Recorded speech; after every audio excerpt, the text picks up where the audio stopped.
Hey, good morning, my dear friends and students. I am Sadhna and all of you enjoying mathematics and science with me. आपला lesson start म्हणजे आपण exercise बघतो आहोत. तर काय concept आहेत चला समजून घेऊया. तर पहिलं आहे endothermic reaction. There are two types of reaction. एक आहे एक्झोथर्मिक रिएक्शन आणि एक आहे एंडोथर्मिक रिएक्शन. आता एक्झोथर्मिक आणि एंडोथर्मिक सगळ्यात महत्त्वाचं पेपरला विचारलं जात असतं. त्याच्यामधलं एंडोथर्मिक मला विचारलं आहे.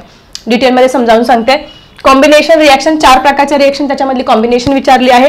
बॅलन्स इक्वेशन आणि डिस्प्लेसमेंट रिएक्शन म्हणजे रिएक्शनचे दोन प्रकार विचारलेले आहे तुम्हाला इथे. So student, this is your first short note समजा किंवा डिफाईन विथ एक्झाम्पल. 2 मार्क्ससाठी हे एक्झाम्पल तुम्हाला विचारले जातील. तर एंडोथर्मिक रिएक्शन, तर विद्यार्थी मित्रांनो तुम्ही लक्षात ठेवायचं आहे there are two types of reaction. There are two types of reaction. That is first one is the exothermic reaction and second one is the endothermic reaction. आता एंडोथर्मिक रिएक्शन मी तुम्हाला समजावून सांगणारच आहे की अशी रिएक्शन की ज्याच्यामध्ये हीट ऍब्सॉर्ब होते. Heat काय होते? ऍब्सॉर्ब होते. मग it is called as the endothermic reaction. The reaction in which heat is absorb. आणि एक्झो म्हणजे बाहेर पडणे. एक्झो म्हणजे काय? बाहेर पडणे. Given out. Heat is given out is called as the exothermic reaction. त्याच्यामुळे या दोन्ही रिएक्शन एक्झाम मध्ये 100% विचारले जातात. एक वर्ष जर एंडोथर्मिक विचारली, पुढच्या वर्षी एक्झोथर्मिक, त्याच्या पुढच्या वर्षी परत एंडोथर्मिक, परत एक्झोथर्मिक, असं रिपिटेशन हे होत असतं. सो मागच्या वर्षीच्या प्रश्नपत्रिकेमध्ये काय विचारलं ते बघा जरा आणि चेक करा. तर एंडोथर्मिक रिएक्शन म्हणजे काय? सगळ्यात पहिले आपण काय करणार आहोत? एंडोथर्मिक रिएक्शनची डेफिनेशन फर्स्ट पॉइंट मध्ये तुम्ही लिहिणार आहात. So what is the definition? The reaction in which heat is absorb. हा एकच कीवर्ड लक्षात ठेवायचा. त्याच्यावरून पूर्ण व्याख्या तुम्ही तयार करू शकता. अशा पद्धतीची रिएक्शन की ज्याच्यामध्ये हीट ऍब्सॉर्ब होते, हीट शोषली जाते, त्याला आपण काय म्हणतो? Endothermic reaction. The reaction in which heat is absorb is called as a endothermic reaction. त्याच्यानंतर काय करायचं? सेकंड पॉइंट मध्ये आपल्याला एक्झाम्पल लिहायचं आहे. मग आता हे KNO3 फुल फॉर्म काय आहे? Potassium nitrate. के म्हणजे केलियम. ओके, सो याचा फुल फॉर्म आहे पोटॅशियम नायट्रेट. आता हे पोटॅशियम नायट्रेट जर आपण घेतलं, okay, so when potassium nitrate dissolve in water. काय घेतलं आपण? पोटॅशियम नायट्रेट घेतलं एका बीकर मध्ये. काय घेतलं? KNO3 घेतलं एका बीकर मध्ये. अशा पद्धतीने पाण्यामध्ये टाकलं. There is absorption of heat during reaction. Heat काय होते?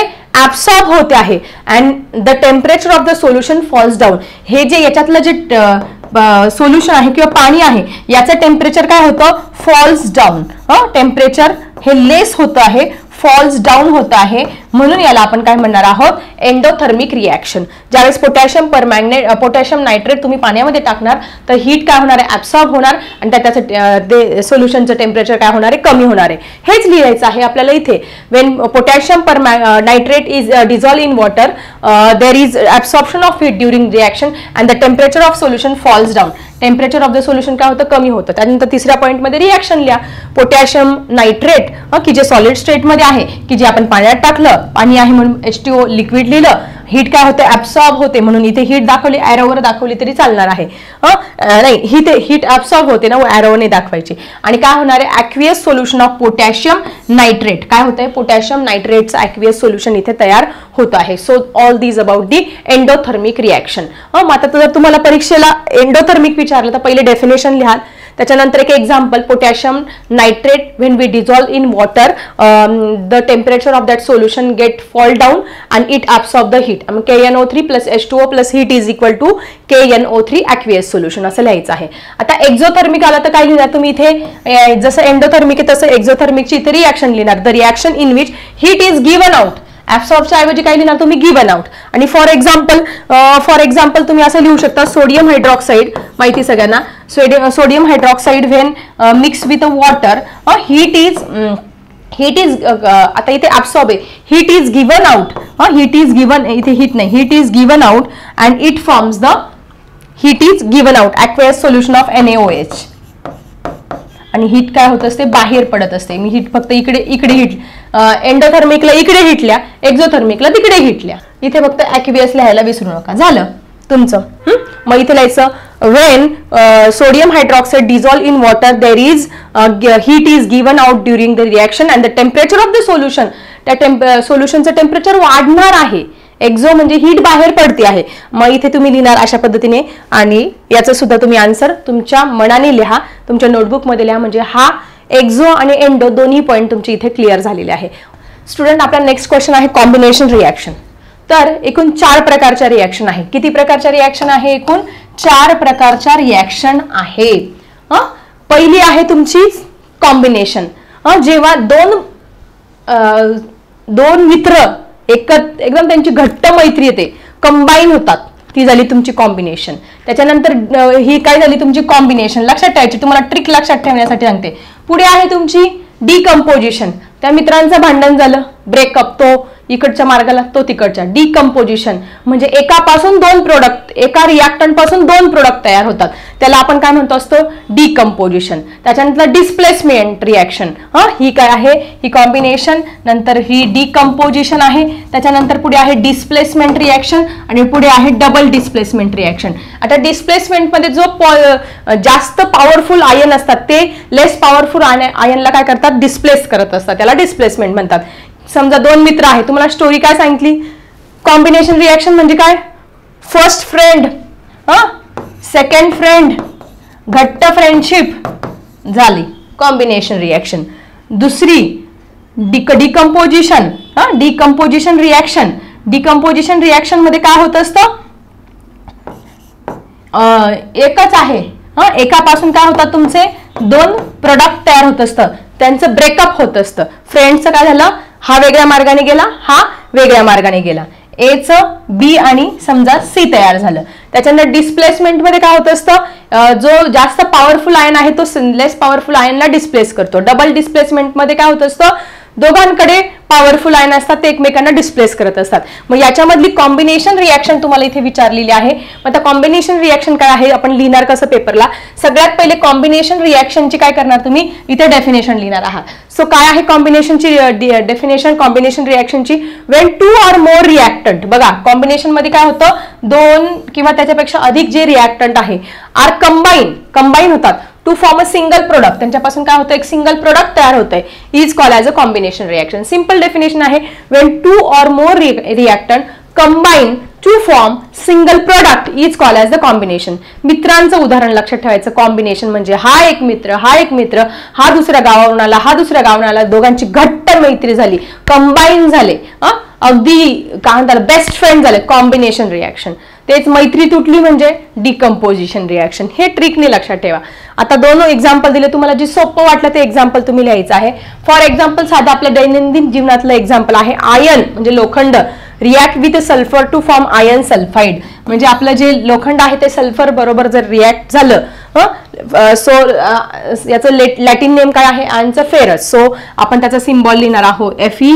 when reacted with a sulfur it forms a FeS, ion sulphide किंवा फेरस सल्फाइड म्हणा, किंवा याला आयन सल्फाइड असं म्हटलं तरी चालणार आहे.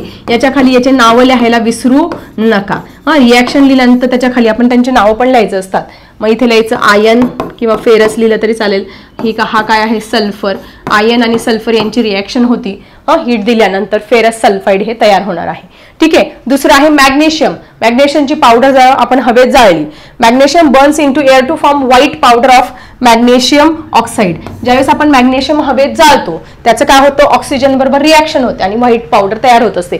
जशी सुरसुरी असते आपली दिवाळीची, ती कशी जाळल्यानंतर ते कसं व्हाईट होत असतं, तसेच मॅग्नेशियमची फीत असते, असं सुरसुरीसारखं स्पार्किंग करून जळत असतं. मग मॅग्नेशियम, मग इथे काय लिहिणार तुम्ही? मॅग्नेशियमचं फॉर्म्युला लिहिणार आहात, नाव. त्यानंतर मॅग्नेशियम हवेत जाळला म्हणून खाली इथे ऑक्सिजन लिहिला आणि काय तयार झालं तुमचा? Magnesium oxide.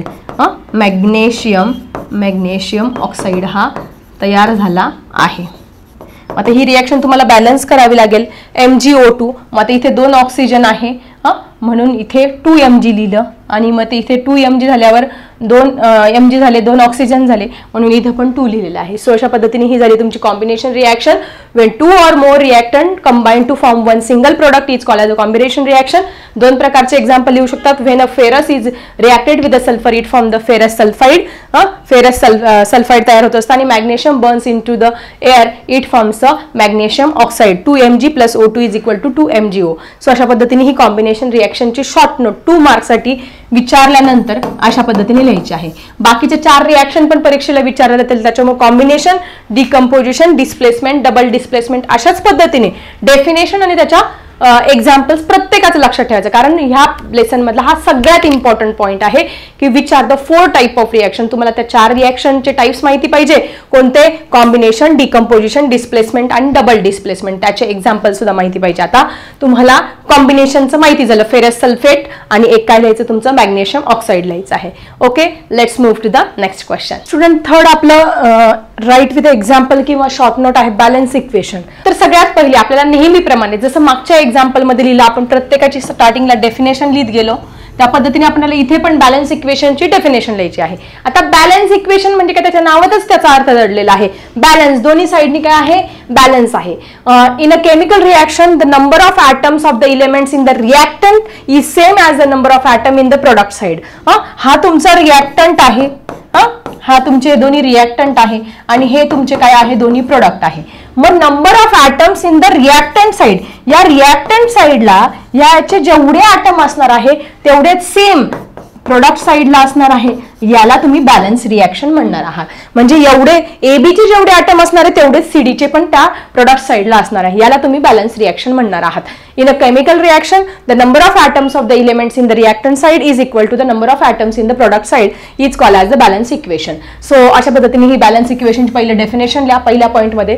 दुसऱ्या पॉईंटमध्ये एक्झाम्पल आहे silver nitrate plus sodium chloride is equal to silver chloride plus sodium nitrate तयार होत असतो. नाव लिहिलं तर त्याला एजी म्हणजे काय? अर्जेंटम म्हणजे चांदी. ओके, सिल्वर नायट्रेट हे आहे तुमचं सिल्वर नायट्रेट. या सिल्वर नायट्रेटची ज्यावेळेस आपण सोडियम क्लोराइड बरोबर सोडियम क्लोराइड बरोबर म्हणजे मिठा बरोबर ना, मीठ म्हणजे काय? Sodium chloride. तर सोडियम सिल्वर क्लोराइड तयार होत असतं, सिल्वर क्लोराइड, आणि हे काय तयार झालेलं आहे तुमचं? Sodium nitrate. सोडियम नायट्रेट हे तयार होत असतं. ही रिएक्शन लिहा AgNO3 plus NaCl is equal to. आता इथे बघा सारखंच आहे. Ag सिल्वर किती आहे? 1. इथे पण सिल्वर काय आहे? 1च आहे. सिल्वर 1, इकडे पण सिल्वर 1. नंतर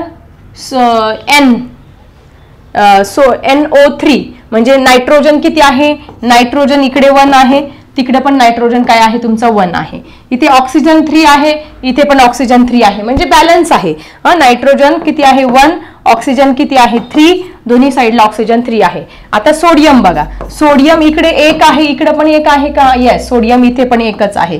क्लोरीन बघा इथे 1 आहे, इकडे पण काय आहे? क्लोरीन 1च आहे. ठीक आहे. सो अशा पद्धतीने ही पूर्णपणे बॅलन्स रिएक्शन आहे. म्हणजे number of atom in a reactant side is equal to number of atom in the product side.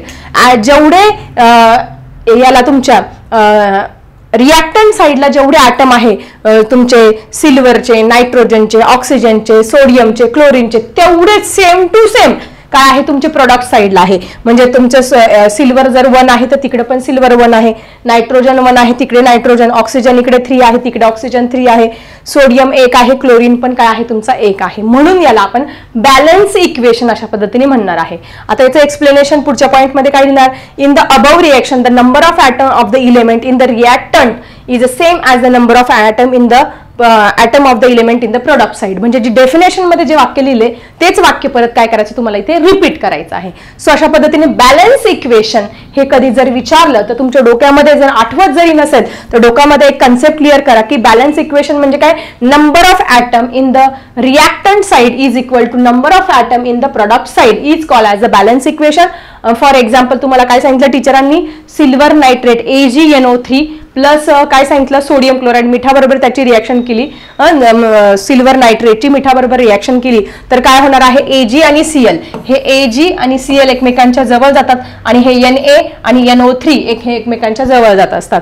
Silver chloride तयार होतं आणि सोडियम नायट्रेट तयार होत असतं. आणि डेफिनेशन मधलंच पॉईंट पुढे खाली रिपीट करायचं आहे. सो अशा पद्धतीने थर्ड आपलं बॅलन्स इक्वेशन पण आय थिंक तुम्हाला समजलं असेल. Let's move to the last, that is displacement. Student, हा आहे क्वेश्चन नंबर 3 मधलं last short note, displacement reaction. तर काय आहे डिस्प्लेसमेंट रिएक्शन चला समजून घेऊया. तुम्हाला मी एक छान इंटरेस्टिंग स्टोरी सांगितली होती, आठवतोय तुम्हाला? Types of reaction.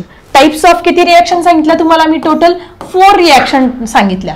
जेव्हा 2 बेस्ट फ्रेंड, हा पहिला आणि हा दुसरा, एकत्र आले, कॉम्बिनेशन झालं, त्यांची एकदम बेस्ट फ्रेंड झाले, गहेरी मित्र झाले, त्यांची बेस्ट फ्रेंड AB ही झाली तुमची कॉम्बिनेशन. त्यानंतर काय डिकम्पोजिशन म्हणजे काय, ब्रेकअप झाला, त्या फ्रेंडचा काय झाला, ब्रेकअप झाला आणि काय झाले ते वेगळे वेगळे झाले. AB पासून काय झाले ते वेगळे झाले, ते झाली डिकम्पोजिशन. त्याच्यानंतर पुढे डिस्प्लेसमेंट रिॲक्शन. हे दोन्ही मित्र होते, स्टोरी सारखं लक्षात ठेवायचं. हा मित्र होता आणि हा दुसरा मित्र होता. याच्यापैकी या दोघांच्या संगतीला एक तिसरा मित्र आला. तो इतका पॉवरफुल होता की तो या पहिल्या मित्राला सोबत घेऊन निघून गेला आणि दुसरा मित्र तसाच शिल्लक राहिला. ठीक आहे, ही झाली तुमची डिस्प्लेसमेंट रिॲक्शन. आणि डबल डिस्प्लेसमेंट रिॲक्शन कशी लक्षात ठेवायची, दोन मित्र होते, दोन पॉवरफुल मित्र आले, एक पॉवरफुल मित्र याला घेऊन गेला, त्यांचे विचार जुळले, दुसरा पॉवरफुल मित्र याला घेऊन गेला, फ्रेंड. डबल डिस्प्लेसमेंट झालं. आता आपल्याला फक्त डिस्प्लेसमेंट रिॲक्शन बघायचंय की एक पॉवरफुल दुसऱ्या पॉवरफुलला डिस्प्लेस करतो, एक पॉवरफुल दुसऱ्या पॉवरफुलला डिस्प्लेस करतो. सो हीच झाली तुमची डिस्प्लेसमेंट रिॲक्शन. मग नेहमीप्रमाणे डिस्प्लेसमेंट रिॲक्शनची डेफिनेशन लिहा. The reaction in which the place of the less reactive element, जो लेस रिॲक्टिव्ह आहे, ज्याची पॉवर कमी आहे, in a compound is taken by another more reactive element by the formation of its own ion. स्वतःचे ion तयार करतो आणि जो लेस रिॲक्टिव्ह इलेमेंट आहे त्याला मोर रिॲक्टिव्ह इलेमेंट काय करतो, रिप्लेस करतो, डिस्प्लेस करतो. म्हणून या रिएक्शनला आपण काय म्हणणार, डिस्प्लेसमेंट रिॲक्शन. डेफिनेशन तुमच्या समोर आहे, 2-3 वेळा जर रिवाइज केली तर बरोबर लक्षात राहणार आहे. कशा पद्धतीने, the reaction in which the less reactive element in a compound is taken by another more reactive element in a compound form its own ion is called as a displacement reaction. आता दुसऱ्याच्या मध्ये त्याचं example पण लिहा. आता समजा zinc आहे, आपण काय घेतलं, झिंक हा मेटल घेतला आहे, सॉलिड स्टेट मध्ये आहे आणि कॉपर सल्फेटचं काय आहे, हे सोल्युशन आहे. हे काय आहे तुमचं कॉपर सल्फेटचं CuSO4चं काय आहे, हे ॲक्वियस सोल्युशन आहे. हे एक यांची रिॲक्शन केली तर काय होणार आहे, याच्यामध्ये मोर when zinc granule added to the blue color copper sulfate solution. हे झिंकचे जे ग्रॅन्युअल्स आहे हे ब्ल्यू कलरच्या कॉपर सल्फेटच्या सोल्युशन मध्ये ऍड केल्यानंतर the more reactive zinc displaces the less reactive copper. मग आता याच्यात पॉवरफुल कोण आहे, झिंक. हा झिंक काय करतो, हा झिंक स्वतः इथे राहतो आणि याच्यातला जो पॉवरफुल, हा पॉवरफुल आहे, मग हा लेस पॉवरफुल SO4 काय आहे, लेस पॉवरफुल आहे, याला डिस्प्लेस करून ZnSO4 म्हणजे झिंक सल्फेटचं काय करतो, इथे सोल्युशन तयार करतो, ॲक्वियस सोल्युशन तयार करतो. म्हणजे हा झिंक मोर पॉवरफुल आहे, तो काय करतो, SO4च्या जवळ जातो, लेस पॉवरफुलच्या, आणि त्याच्यापासून एक कंबाईन नवीन कंपाऊंड तयार करतो, झिंक सल्फेट. नंतर याच्यामध्ये राहिला कोणता, कॉपर. हा कॉपर राहिला बघा, हा कॉपर तसाच उरतो आणि या रिॲक्शन मध्ये हीट काय होत असते, बाहेर पडत असते. सो अशा पद्धतीने लक्षात ठेवा, zinc plus CuSO4 is equal to ZnSO4 plus Cu plus heat. मग आता वेन झिंक ग्रॅन्युअल, त्याचं डिस्क्रिप्शन लिहायचं आहे, व्यवस्थित काय करायची, डिस्क्राईब करायची आहे पुढच्या पॉईंटमध्ये. When zinc granule is added to the blue colour copper sulphate solution, the more reactive zinc, more reactive कोण आहे, zinc, displaces the less reactive copper from the CuSO4. CuSO4 मधला जो कॉपर आहे त्या कॉपरला काय करतो, तो बाहेर काढतो, निकलच्या बाहेर. SU ला काय करतो, SO4च्या जवळ, ज्याच्यातला पॉवरफुल कोणता आहे, SO4. या SO4 आणि झिंक जवळ जवळ आणणार आणि कॉपरचे बिचारा लेस पॉवरफुल, त्याला बाहेर थ्रो आउट. मग हे बेस्ट फ्रेंड होते ना, हे बेस्ट फ्रेंड होते, एक पॉवरफुल फ्रेंड आला आणि हा काय झाला, याच्या बरोबर निघून गेला आणि हा हे प्लस प्लस तयार झाले आणि हा B बिचारा एकटाच मित्र राहिला. ठीक आहे, सो याला म्हणणार डिस्प्लेसमेंट रिॲक्शन.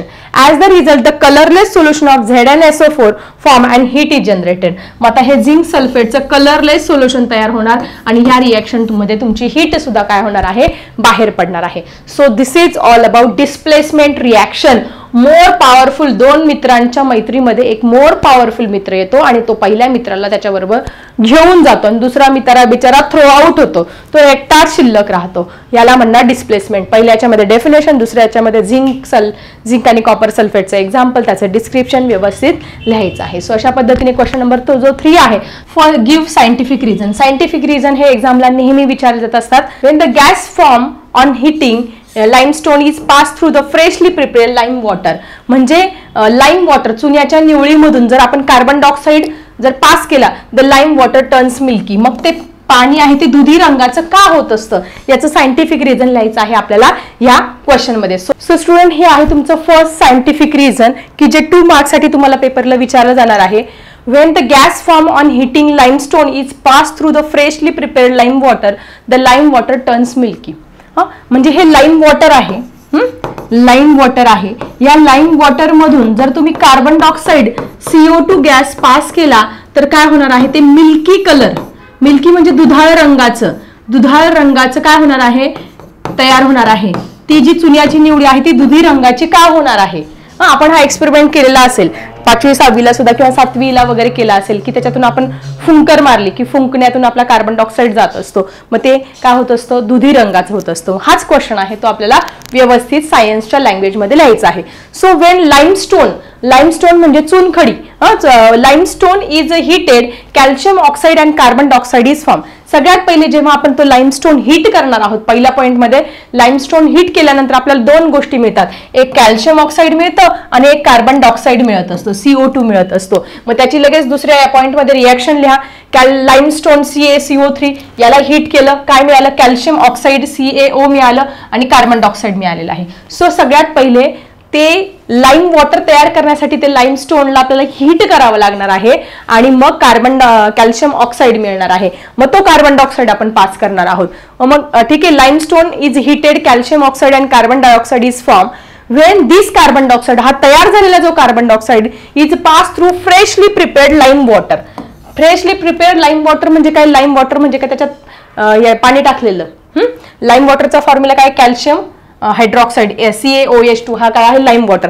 याच्यातून ज्यावेळेस कार्बन डायऑक्साइड तुम्ही पास करणार आहात त्यावेळेस तुम्हाला काय मिळणार आहे, freshly prepared lime water. Then insoluble carbonate, calcium कार्बोनेटचं काय मिळणार आहे, इनसोल्युबल सोल्युशन मिळणार आहे आणि पाणी मिळणार आहे, वॉटर इज फॉर्म. ठीक आहे. सो अशा पद्धतीने त्याची पण रिॲक्शन लिहा. That is lime water. हे आहे तुमचं लाईम वॉटर आणि ह्या लाईम वॉटर मधून CaOH2 मधून कार्बन डायऑक्साइड पास केला. याच्यामधला Ca आणि CO2 हे एकमेकांच्या जवळ आले, ऑक्सिजन पण याच्यातला एक जवळ आला CaCO3, याच्यातला 2 हायड्रोजन उरले आणि 1 ऑक्सिजन उरला. बघा इथे ऑक्सिजन काय आहे, 2 आहे, हायड्रोजन काय आहे तुमचे 2 आहेत. मग याच्यामध्ये CaCO3 कॅल्शियम कार्बोनेट तयार झाला. मग वॉटर कसं तयार झालं, याच्यातले हे 2 हायड्रोजन आणि याच्यातला 1 ऑक्सिजन आहे तो CO3 कडे निघून गेला, म्हणजे एकच राहिला. म्हणजे इथे अशा पद्धतीने वॉटर तयार झालं, H2O तयार झालेलं आहे. ठीक आहे. सो लाईम वॉटर मधून कार्बन डायऑक्साइड पास केल्यानंतर ते मिल्की कलरचं का होत असतं, तर ह्याच्यामुळे होत असतं, ह्या केमिकल रिॲक्शनमुळे ते होत असतं. सगळ्यात पहिले काय लिहिणार तुम्ही, when limestone get heated it forms the calcium oxide and carbon dioxide तयार होत असतो. त्याची केमिकल रिॲक्शन लिहा, CaCO3 plus CaO plus CO2 लिहिलं. त्याच्यानंतर when this carbon dioxide is passes through the freshly prepared lime water, lime वॉटरचा formula माहिती पाहिजे, CaOH2. Then insoluble carbonate is form and water is form आणि त्याचा काय होत असतो, व्हाईट रंगाचा काय होत असतो, मिल्की कॅल्शियम कार्बोनेटचा PPT तयार होत असतो. मग CaOH2 प्लस CO2 CaCO3 आणि H2O लिहायचं आहे. सो अशा पद्धतीने 4 पॉइंट्स लिहून. सो स्टुडंट, हा आहे तुमचा next give reason. It take time for pieces of Shahabad tile to disappear in HCl but its powder disappear rapidly. Okay, समजा आपण शहाबादी टाईल्सचे तुकडे घेतलेले आहे. शहाबादी काय आहे, ही फरची आहे, तिचे काय घेतले आपण, पीसेस घेतले, त्याचे तुकडे घेतले आणि त्याच्यावर HCl टाकलं, हायड्रोक्लोरिक ऍसिड टाकलं, तर ते काय होणार आहे, डिसॅपियर होणार आहे.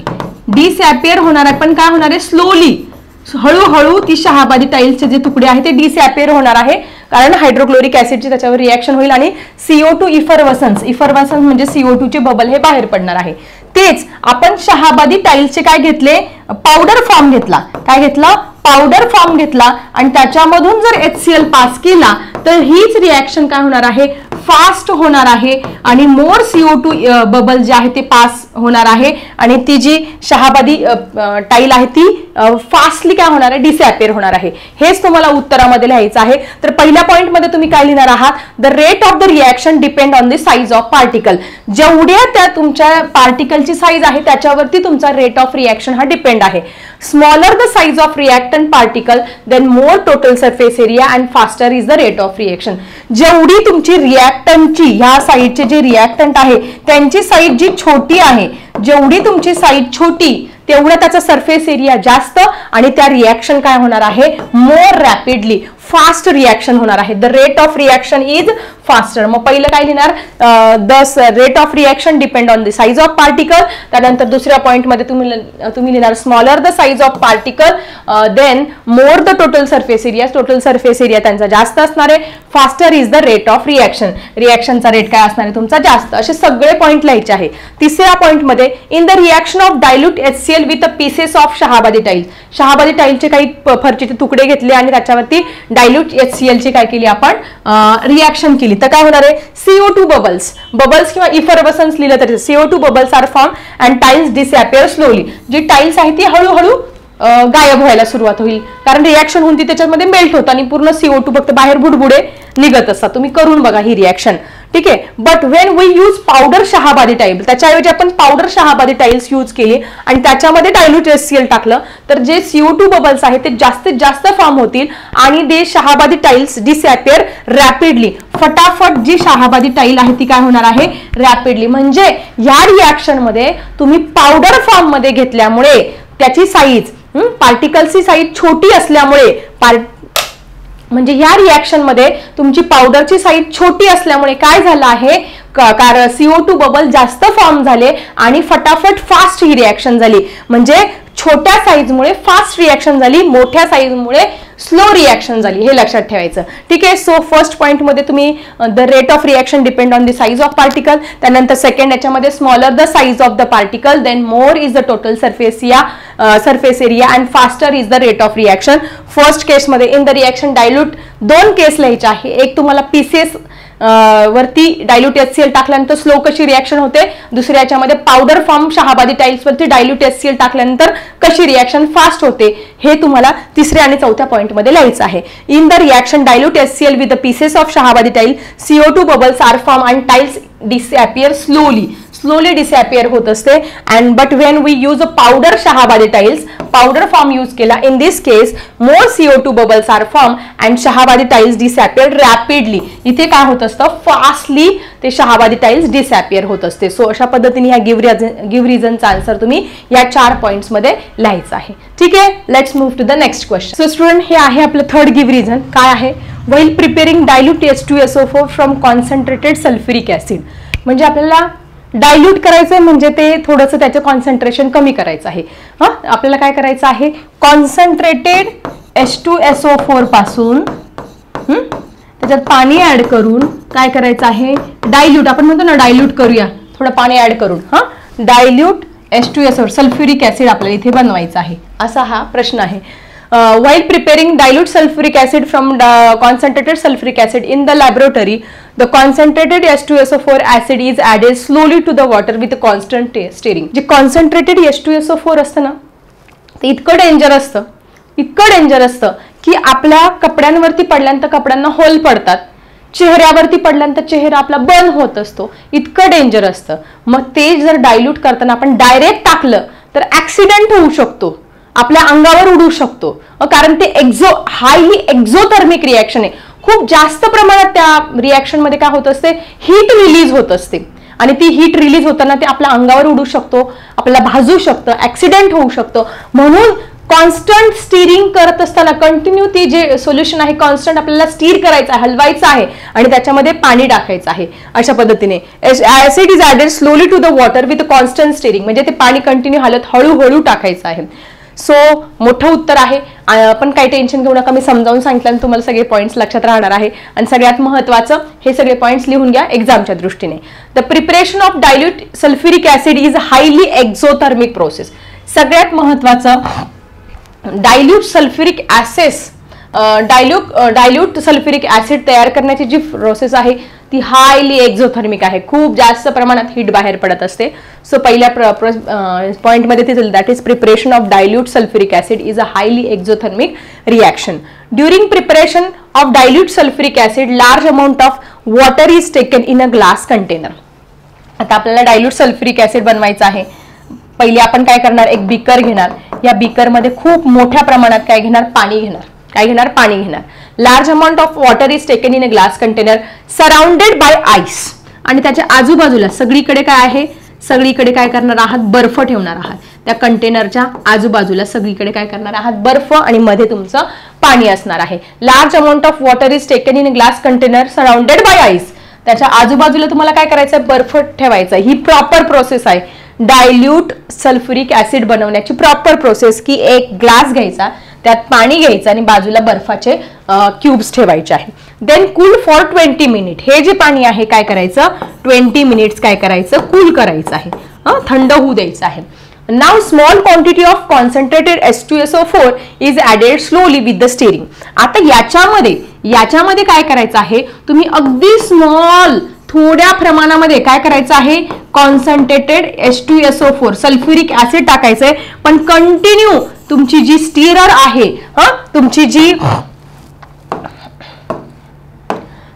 जी ढवळणी म्हणतो आपण त्याला, ग्लास रॉड, यानी कंटिन्यू ते सोल्युशन हलवायचे. प्रोसेस कळली.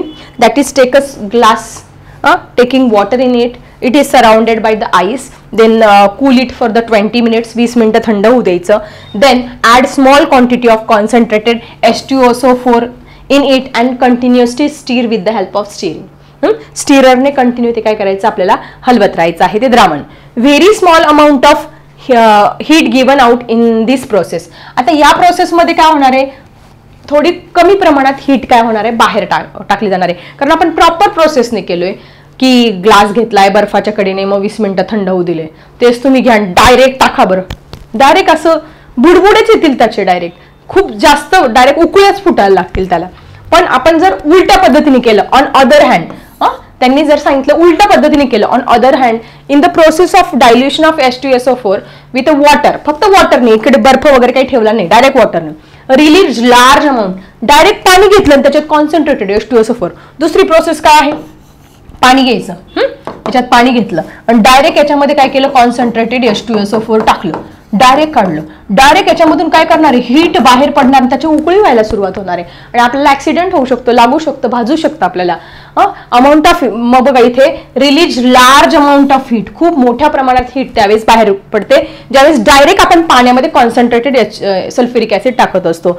As a result water get evaporated, पाण्याची लगेच काय होत असते, वाफ व्हायला तिथे सुरुवात होत असते very quickly, which causes accident, आणि त्याच्यामुळे ऍक्सिडेंट होऊ शकतो. म्हणून प्रॉपर मेथडने कॉन्सन्ट्रेटेड सल्फ्युरिक ऍसिड हे डायल्यूट केलं पाहिजे. प्रॉपर मेथड काय सांगते, taking 1 glass, then taking water in it, surrounded by the ice cubes, then cool it for the 20 minutes, then add small amount of concentrated H2SO4 with constant stirring, and it releases very small amount of heat in this process. This is the proper method. But on other hand, if we are directly adding concentrated H2SO4 in water, it is highly exothermic, large amount of heat is liberated, and that's why it causes the accident. आणि हे अशा पद्धतीने पूर्ण प्रश्नाचं छानपैकी उत्तर लिहायचं आहे. पहिले एक्झोथर्मिक लिहा, त्याच्यानंतर कसं प्रॉपर प्रोसेस कुठली आहे ती डिटेलमध्ये लिहा,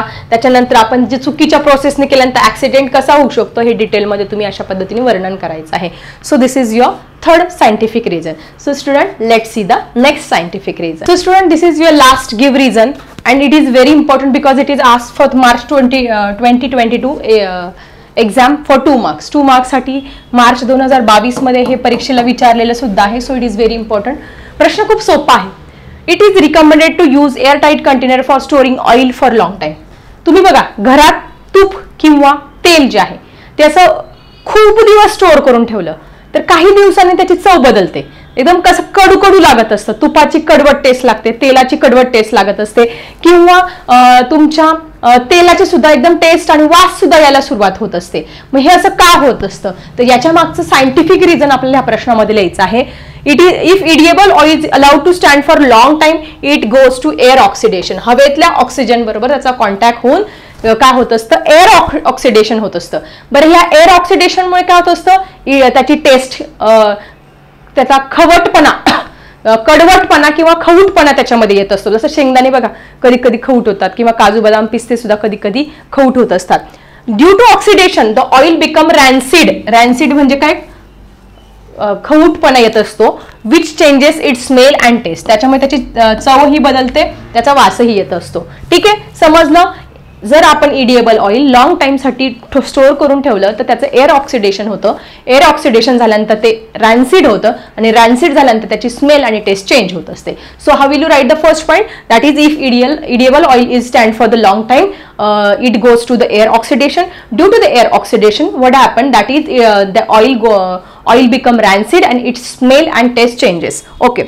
फॉर मग आता हे होऊ नये म्हणून काय केलं पाहिजे थर्ड पॉईंट मध्ये? फॉर अवॉइडिंग दिस रॅन्सिडिटी, मग हा खवटपणा येऊ नये म्हणून of oil and ghee antioxidant are use. म्हणून मग त्या तेलामध्ये काय टाकलेले असतात? अँटीऑक्सिडंट हे टाकलेले असतात. का? ते खराब होऊ नये म्हणून ऑलरेडी त्या तेलामध्ये आणि त्या तुपामध्ये अँटीऑक्सिडंट टाकलेले असतात, जेणेकरून ते तूप आणि तेल जे आहे ते खवट होऊ नये किंवा त्याचा वास येऊ नये म्हणून. किंवा अजून एक उपाय आहे, ते तेल आणि तूप आपण एअरटाईट कंटेनरमध्ये, ज्याच्यातून हवा जाणार नाही अशा कंटेनरमध्ये ठेवलं तर ती जी ऑक्सिडेशनची प्रोसेस आहे ना, एअर ऑक्सिडेशन, ती स्लो डाऊन होत असते. मग चौथ्या पॉईंटमध्ये तुम्ही लिहिणार most important the process of oxidation of oil get slow down when we store oil in airtight container. त्याच्यापेक्षा साधा सुद्धा उपाय ना, तुम्ही ते जे तेल आणि तूप आहे ते एअरटाईट कंटेनरमध्ये ठेवा. ती ऑक्सिडेशनची प्रोसेस स्लो होईल आणि तुमचं तूप आणि तेल चांगलं राहणार आहे खूप दिवसांसाठी. Clear? So this is the scientific reason it is recommended to use airtight container for storing oil and for long time. So first लिहिणार तुम्ही edible oil allows for the long time. It goes to the air oxidation. Due to air oxidation, the oil become rancid. Its taste changes, its smell changes. Then to avoid this rancidity, oil and ghee antioxidant is used, or the process of oxidation gets slowed down when we store this oil or ghee in airtight container. ठीक आहे. So अशा पद्धतीने हे 4 तुमचे give reason होते की जे तुमच्या पुस्तकामध्ये दिलेले होते, ते 4ही आपण इथे कंप्लीट केलेले आहे. 4-5 वेळा लिहून बघा, स्वतः प्रॅक्टिस करा, कारण 4 पैकी 1 हमखास बोर्डाच्या पेपरला येणार. ठीक आहे. चला भेटूया अशाच इंटरेस्टिंग टॉपिक्सच्या नेक्स्ट व्हिडिओमध्ये. आता मी थांबते. Bye everyone.